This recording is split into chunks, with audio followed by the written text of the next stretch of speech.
Hello guys, welcome to web Techtronics. मेरा नाम ईशान शर्मा है और आप देख रहे हैं मेरी बिजनेस स्टडीज की सीरीज। और इस सीरीज में आज जो हम पढ़ने वाले हैं that is chapter 3 business environment, और ये जो है इसका पार्ट फर्स्ट है। तो चलिए गाइस, अपने बिजनेस एनवायरनमेंट के कॉन्सेप्ट को समझते हैं और अपने चैप्टर को हम लोग शुरू करते हैं।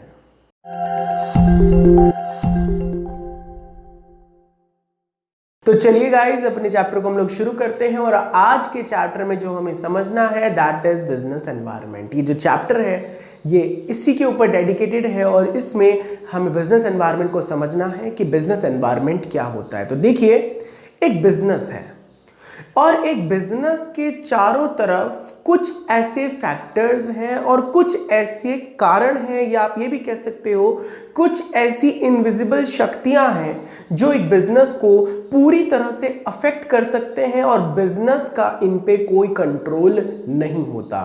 तो ऐसे फैक्टर्स को जब हम पढ़ते हैं और वो जो फैक्टर जब आपस में मिल जाते हैं तो इसको मैं कहता हूं बिजनेस एनवायरनमेंट। अब याद रखना, बिजनेस एनवायरनमेंट का ये मतलब नहीं होता कि ये एक एटमॉस्फेरिक एनवायरनमेंट की बात की जा रही है। मतलब हमारी तरफ जो चारों तरफ जो एटमॉस्फेयर होता है उसके एनवायरनमेंट की बात नहीं हो रही है। एक बिजनेस किस जगह पे है, एक बिजनेस के ऊपर कौन कौन से फैक्टर्स हैं, जैसे होलसेलर, जैसे रिटेलर, जैसे सप्लायर, जैसे गवर्नमेंट, जैसे टेक्नोलॉजी, जैसे फैशन। तो ये सारे फैक्टर्स हैं जो बिजनेस को पूरी तरह से बदल के रख सकते हैं। तो इन्हीं को हम कहते हैं बिजनेस एनवायरनमेंट। तो आज के चैप्टर में हमें बिजनेस एनवायरनमेंट को अच्छे से समझना है। तो देखिए, यहां पर इसकी डेफिनेशन लिखी है बिजनेस एनवायरनमेंट की, पढ़ते हैं। Business environment refers to the sum total of those factor. Business environment का मतलब वो सारे factor which can influence the business, जो बिजनेस को पूरी तरह से बदलने की क्षमता रखते हो। उसके बाद over which business has no control, और जिसके ऊपर बिजनेस का कोई कंट्रोल ही ना हो। मतलब बिजनेस चाह के भी उसको चेंज नहीं कर सकता, लेकिन फैक्टर बिजनेस को पूरी तरह से चेंज कर सकते हैं। इसके बाद इसमें कुछ थ्रेट्स भी होती हैं और कुछ अपॉर्चुनिटीज भी होती हैं। मतलब एक बिजनेस एनवायरनमेंट को जब कोई मैनेजर स्टडी करता है तो उसे दो चीजों के बारे में पता चलता है, थ्रेट्स एंड अपॉर्चुनिटी। मतलब क्या, सपोज करिए एक बिजनेस है, एक बिजनेस चल रहा है और चलते चलते चलते अचानक से सरकार की पॉलिसी में कोई चेंज होता है। अगर कोई मैनेजर एक्टिवेटेड होगा और उसे पता होगा कि मेरा बिजनेस कैसे चल रहा है और आगे चल के कौन कौन सी स्कीम्स या पॉलिसीज गवर्नमेंट की आ रही हैं, वो पहले से ही सतर्क है, तो फिर क्या होगा, उसको दो चीजों के बारे में पता चलेगा। पहली बात थ्रेट, थ्रेट का मतलब खतरा। दूसरी बात, मैं इसमें से क्या क्या चीजें निकाल सकता हूं, मतलब मैं अपने बिजनेस को इस थ्रेट को कैसे कन्वर्ट कर सकता हूं अपॉर्चुनिटी में। तो बिजनेस एनवायरनमेंट आपको दो चीजें प्रोवाइड करता है, थ्रेट, दूसरा अपॉर्चुनिटी। तो बिजनेस एनवायरनमेंट, जो भी बिजनेस अपने बिजनेस एनवायरनमेंट को समझता है, अपने सारे फैक्टर को समझता है, अपने जो भी आसपास जो चल रहा है, अगर वो बिजनेस उसको अच्छे से समझ के अपने बिजनेस को करता है, वो बिजनेस की जो लाइफ होती है वो लंबी हो जाती है। मतलब बिजनेस कभी भी आपका डूबने वाला नहीं है और ना ही आपको कभी बिजनेस में लॉसेस को झेलना पड़ेगा। तो ये फायदा होता है बिजनेस एनवायरनमेंट को समझने से। तो हर एक बिजनेसमैन या हर एक मैनेजर की जो सबसे पहली जिम्मेदारी है वो है अपने बिजनेस एनवायरनमेंट को समझना। इसके बाद हमें इसके कुछ फीचर्स और इंपॉर्टेंस को पढ़ना है, तो उसको पढ़ते हैं फटाफट से। तो यहां पर फीचर्स की बात लिखी हुई है कि बिजनेस एनवायरनमेंट में क्या क्या खास बात है। तो सबसे पहले यहां पे आ रहा है टोटलिटी ऑफ एक्सटर्नल फोर्सेस। मतलब क्या, बिजनेस एनवायरनमेंट में जितने भी फैक्टर्स हैं ये बाहर के फैक्टर्स हैं। बाहर के फैक्टर्स का मतलब ये बिजनेस के अंदर के फैक्टर नहीं है, ये वो सारी शक्तियां हैं, ये वो सारे फैक्टर्स हैं जो बिजनेस के बाहर प्रेजेंट है और बिजनेस के बाहर से ही बिजनेस को पूरी तरह से अफेक्ट कर सकते हैं, बदल सकते हैं, चेंज कर सकते हैं, इन्फ्लुएंस कर सकते हैं। जैसे होलसेलर सपोज करो आपके बिजनेस से चिढ़ जाते हैं तो वो भी आपके बिजनेस को अफेक्ट कर सकते हैं। रिटेलर हो सकते हैं, कस्टमर हो सकते हैं, सप्लायर हो सकते हैं, ट्रांसपोर्ट वाले हो सकते हैं जो आपका माल लेके आते हैं या आप जिसमें माल भेजते हो, सरकार की कुछ पॉलिसीज हो सकती है, पब्लिक हो सकती है, रिलीजियस हो सकता है, रिलीजन हो सकता है, एंड बहुत सारे फैक्टर जो आपके बिजनेस के बाहर से आपके बिजनेस को अफेक्ट करते हैं। इसलिए कहा जाता है कि बिजनेस एनवायरनमेंट के जितने भी फैक्टर हैं वो बाहर के फैक्टर हैं, totality of external forces. I hope आपको ये वाला जो पहला फीचर है वो क्लियर हो गया होगा। अब दूसरा जो है that is specific and general forces. अब इसका क्या मतलब है?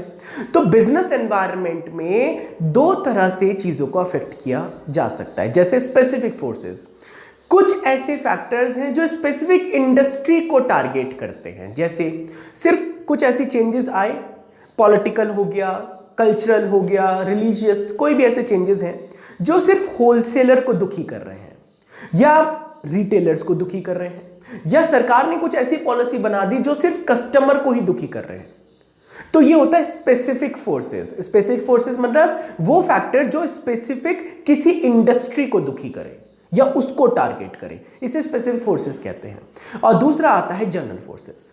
जनरल फोर्सेस का मतलब कुछ ऐसी फैक्टर्स जो सबको ही एक समान क्या करें, इन्फ्लुएंस करें। जैसे कोरोना आया, तो जैसे ही हमारे देश में कोरोना आया तो कोरोना ने सबको इफेक्ट करा, क्योंकि वो क्या था, एक जनरल फैक्टर था, एक जनरल फोर्स थी। हुआ क्या, बिजनेस में सबसे ज्यादा इंपैक्ट हुआ, कस्टमर भी परेशान हुए, रिटेलर भी परेशान हुए, होलसेलर भी परेशान हुए, सब लोग परेशान हुए। तो that is known as specific forces. तो ये भी आपको क्लियर हो गया होगा। इसके बाद आता है इंटर रिलेटेडनेस। इंटर रिलेटेडनेस का क्या मतलब होता है? तो ये जो बिजनेस एनवायरनमेंट होता है ये इंटर रिलेटेड होता है। सपोज करिए सरकार ने कोई पॉलिसी बना दी, सरकार ने कोई टैक्स रिफॉर्म बनाया। अब जैसी सरकार जीतेगी या वो जैसी पावर में आएगी तो वो उसमें चेंजेस लाएगी। जैसी वो चेंजेस लाएगी तो इकोनॉमिकल चेंज भी होगा, पॉलिटिकल चेंज भी होगा। मतलब ये जितने भी फैक्टर हैं ये आपस में इंटर रिलेटेड हैं। एक में बदलाव करोगे तो सब में बदलाव धीरे धीरे आना शुरू हो जाएगा।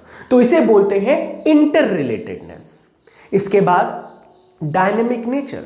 डायनेमिक नेचर का मतलब कि ये जो बिजनेस एनवायरनमेंट में जितने भी फैक्टर्स हैं, जितनी भी शक्तियां हैं, कभी भी बदल सकती है, कभी भी चेंज आ सकता है और ये अनसर्टेन है। मतलब इसकी प्लानिंग आप पहले से नहीं कर सकते। एकदम से कोई बदलाव आया और एकदम से तुम्हें उसके ऊपर रिएक्ट करना पड़ेगा या एकदम से तुम्हें अपने बिजनेस को चेंजेस लाने पड़ेंगे। अगर तुम नहीं ला पाए तो आपके बिजनेस में होने वाले हैं लॉसेस। तो ये होता है डायनामिक नेचर। डायनामिक मतलब जो एकदम से बदल जाए, जिसकी खबर ना हो, जो एकदम से चेंज हो जाता हो, उसे मैं डायनामिक नेचर कहता हूं। इसके बाद आता है अनसर्टेनिटी। अनसर्टेनिटी का मतलब ये वो फैक्टर्स हैं, पहली बात ये डायनामिक है और दूसरी बात ये है कि ये कभी भी हो सकता है, ये अनसर्टेन है। सपोज करिए एक बिजनेस अच्छे चल रहा था, अचानक से कोई फैक्टर में चेंज हो गया और अचानक से बिजनेस में हमें भी चेंजेस करने पड़े। और ये ज्यादातर उन बिजनेस को, उन इंडस्ट्रीज को ज्यादा दुखी करता है जिसमें कंपटीशन बहुत होता है। जैसे टेक्नोलॉजी का जो भी सामान होता है उसमें बहुत ज्यादा डायनामिक भी है और बहुत ज्यादा अनसर्टेन भी है, कभी भी कुछ भी हो सकता है और डायनामिक है। मतलब अचानक से समझना थोड़ा मुश्किल है। जैसे फैशन हो गया, फैशन बहुत जल्दी बदलता है, बहुत जल्दी चेंज हो जाता है। तो अगर बिजनेस उसके साथ बदल रहा है तो वो मार्केट में रहने वाला है। लेकिन अगर फैशन हुआ चेंज और तुम्हारी स्ट्रैटेजी चल रही है पहले वाली, तो तुम्हारे को इसका मतलब जरूर नुकसान होने वाला है, आपका बिजनेस नहीं चलेगा। तो आपको भी बदलना पड़ेगा। और एक मोबाइल फोन की मार्केट, आप सोचिए ना, हर दिन रोज नए मोबाइल फोन आ रहे हैं। अब सपोज करो सैमसंग ने कोई मोबाइल फोन रिलीज करा, अब बहुत सारी कंपनीज पे प्रेशर आ जाएगा। अगर उन्होंने मोबाइल फोन रिलीज नहीं करा तो क्या होगा, वो लोग कंपटीशन से बाहर हो जाएंगे।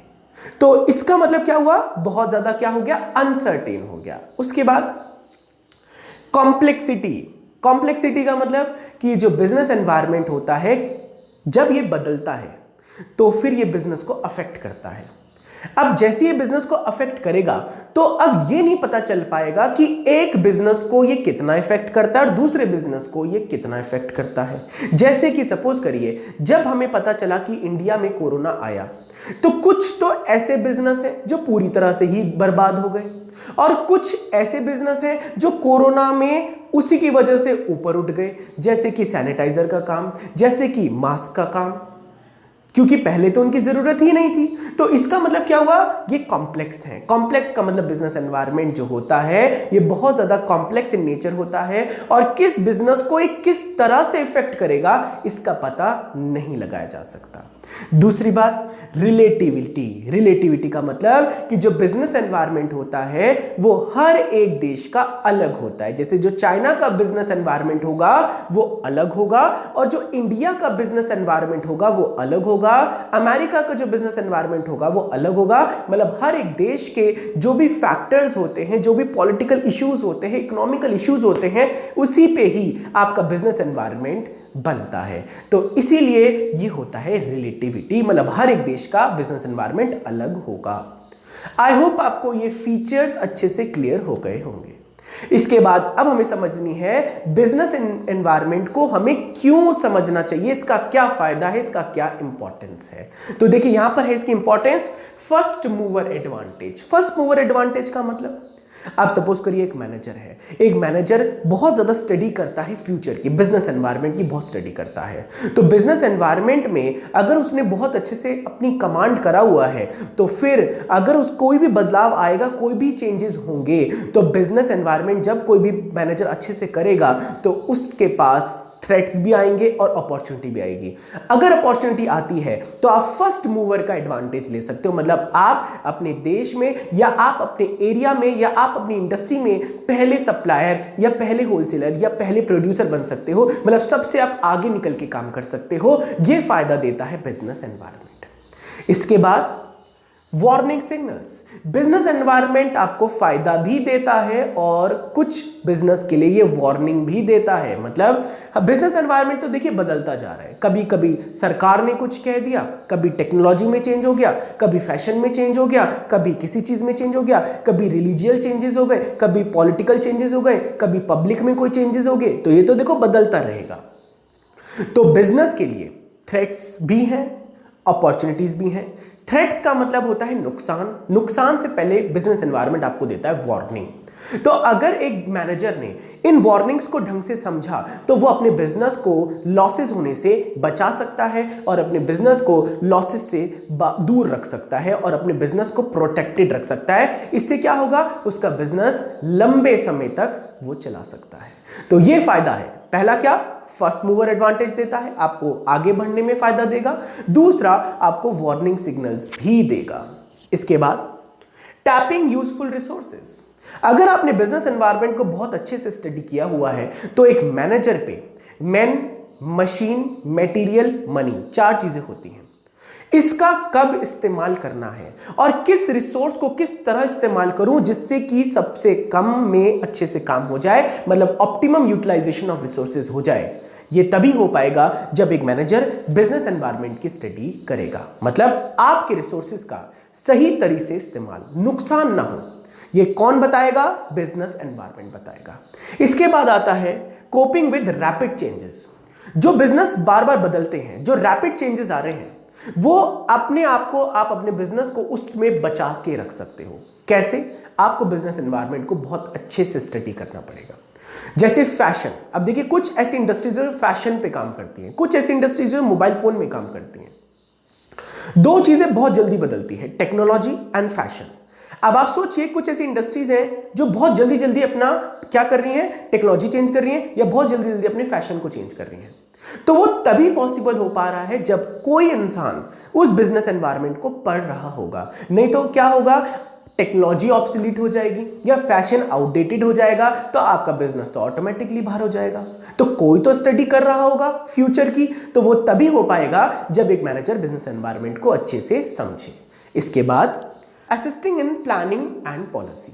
अगर आपको अपने बिजनेस से रिलेटेड सही पॉलिसीज, सही प्लानिंग, कब क्या करना है और क्या अगर लॉसेस होंगे तो मुझे कैसे बचाव करना है, अगर अपॉर्चुनिटी आएगी तो मुझे कैसे तैयारी रखनी है, अगर मेरे पास थोड़ा सा टाइम मिले और मैं उसको इंक्रीमेंट करना चाहूं तो मुझे कैसा करना है, मतलब आपकी सारी प्लानिंग, आपके बिजनेस में सारी पॉलिसीज, आपके ऑब्जेक्टिव्स, सब चीज सेट करने में हेल्प करता है आपका बिजनेस एनवायरनमेंट। तो बिजनेस एनवायरनमेंट देखो बहुत सारा हेल्प करता है एक मैनेजर को। इसलिए कहा जाता है कि मैनेजर पे बहुत सारा काम होता है और सबसे मेन काम जो उसके पास होता है कि अपने बिजनेस एनवायरनमेंट को समझना। इसके बाद हम बात करते हैं इंप्रूवमेंट इन परफॉर्मेंस। अगर आपको अपने बिजनेस की परफॉर्मेंस को इंप्रूव करना है तो वो तो तभी आप कर पाओगे ना जब आपको पता होगा कि आपको करना ही क्या है। तो बिजनेस एनवायरनमेंट आपकी हेल्प करता है थ्रेट्स, अपॉर्चुनिटीज, ये सब पता कराने में, मैन मशीन मटेरियल मनी का सही इस्तेमाल कराने में। एक मैनेजर को पता चल जाता है कि मुझे कब कौन सा काम करना है, कब कितना किसका यूज करना है, रिसोर्सेज का किस तरह से इस्तेमाल करना है, मशीनों का किस तरह से इस्तेमाल करना है, इंसानों का किस तरह से इस्तेमाल करना है। तो अगर एक मैनेजर को ये अपनी पूरी डिटेल, पूरा उसको ये सब जब पता चल जाता है तो वो अपने काम को इस तरह से करता है कि उसका बेस्ट परफॉर्मेंस हो, रिसोर्सेज का कम से कम इस्तेमाल हो, एफिशिएंसी बढ़े, इफेक्टिवनेस बढ़े। और ये तभी हो पाएगा जब एक मैनेजर बिजनेस एनवायरनमेंट को अच्छे से समझेगा। तो देखिए ये कुछ इंपॉर्टेंस है इसकी। क्या? पहला, फर्स्ट मूवर एडवांटेज देता है, वार्निंग सिग्नल्स देता है, टैपिंग यूजफुल रिसोर्सेज का सही इस्तेमाल, फिर कोपिंग विद रैपिड चेंजेस, जो चेंजेस हो रहे हैं एनवायरनमेंट में उससे कोप अप करने के लिए, assisting in planning formation, planning बनाने में, पॉलिसी बनाने में, और इंप्रूवमेंट इन परफॉर्मेंस, अपनी परफॉर्मेंस को इंक्रीज करने में जिससे कि आप मार्केट में अच्छे से टिके रहो। आई होप आपको ये जो पहला पार्ट है बिजनेस एनवायरनमेंट का ये अच्छे से क्लियर हो गया होगा। अगर आपको ये वीडियो अच्छी लगी है तो आप इस वीडियो को अपने दोस्तों के साथ जरूर शेयर करिए जिससे उनके भी बिजनेस के जितने भी कॉन्सेप्ट हैं वो अच्छे से क्लियर हो पाए। आई होप आपको ये वीडियो अच्छा लगा होगा। अगर आपको ये वीडियो अच्छा लगा है तो आप इसको लाइक, सब्सक्राइब जरूर करिए। इसके बाद हम मिलेंगे इसके अगले पार्ट में। Till then, bye bye.